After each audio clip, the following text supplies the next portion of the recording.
Hi, my name's Christina, and I was a bit of a tomboy when I was younger. Obviously, I looked like a girl, but I dressed like a boy and walked and talked like one. But then one day, I decided to dress up like a girl and even put makeup on. At school, everyone was laughing at me, and I was so embarrassed. I didn't fit in at all, and I had a hard time because of it.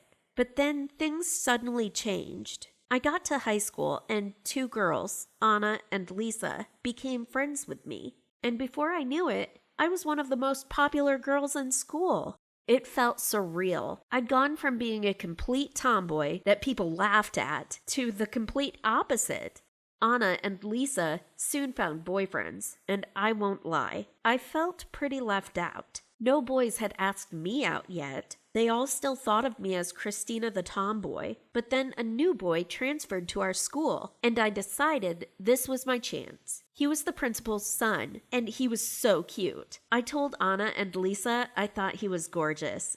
And then, about a month later, something crazy happened. Anna's boyfriend asked me to meet him after class. I had no idea why and was kind of worried, but then he'd told me that the principal's son liked me and wanted to date me. Oh my gosh, I was so shocked. It felt like a dream come true, and I couldn't stop smiling and blushing. I was speechless. I walked away pinching myself, wondering if this could actually be happening to me. I ran straight to my friends and told them, and then we all jumped around excited. Pretty soon we started dating. His name was Jack, and every morning he'd leave me a love letter in my locker. It was so romantic. Soon, everyone at school knew I was dating the principal's son. Every time Jack and I hung out, all eyes would be on us. One day, I mentioned I was craving noodles, and the next day he turned up at school with a whole box of noodles for me. He was the sweetest. But there was something not quite right.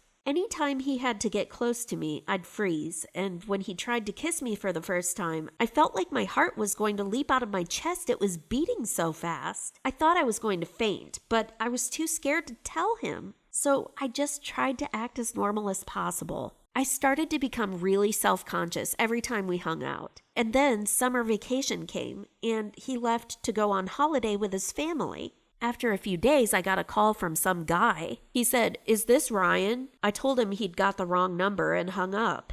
But then, a couple hours later, the same number texted me on WhatsApp saying, "Hey, sorry I bothered you." It was weird that he was texting me, so I clicked on his profile to see who he was, and then I was surprised. He was actually handsome, and without even thinking about it, I replied to him.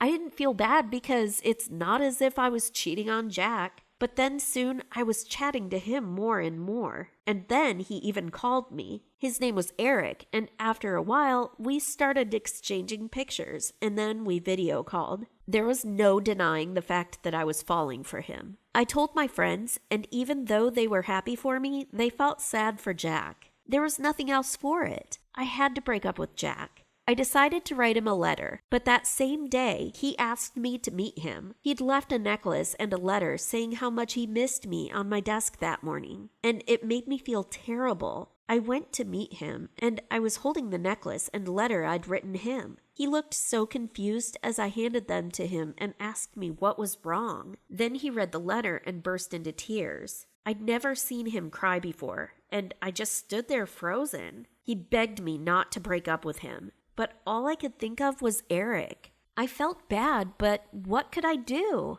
The very next day, Eric and I started officially dating. I hadn't met him in real life yet, as he lived in another city, but I couldn't wait to meet up with him. The rest of the year was difficult, as I still saw Jack around school, but of course I completely ignored him.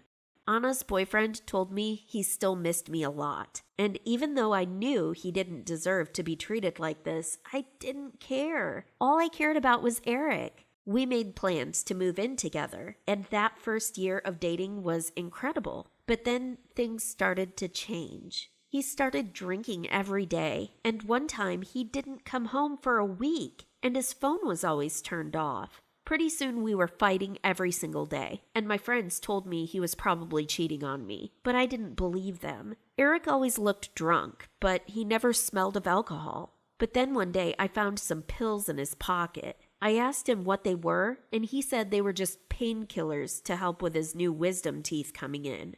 I believed him and didn't think about it again until one day when I came home from grocery shopping and heard my neighbors saying that things had been going missing from their houses. Then I suddenly remembered Eric had been bringing a lot of laptops home. He said they were his cousins and he was helping to fix them. That same day I heard the neighbors talking, I got a phone call from one of Eric's friends. He said that Eric owed him a lot of money for drugs. I was speechless. I couldn't believe I was dating such a horrid guy. I confronted him when he came home, but he just ignored me and acted like I wasn't even there. I couldn't take it anymore. I realized if I didn't leave him, I'd be in serious danger.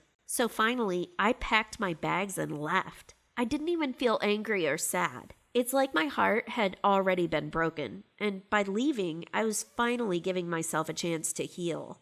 I'm so glad I left.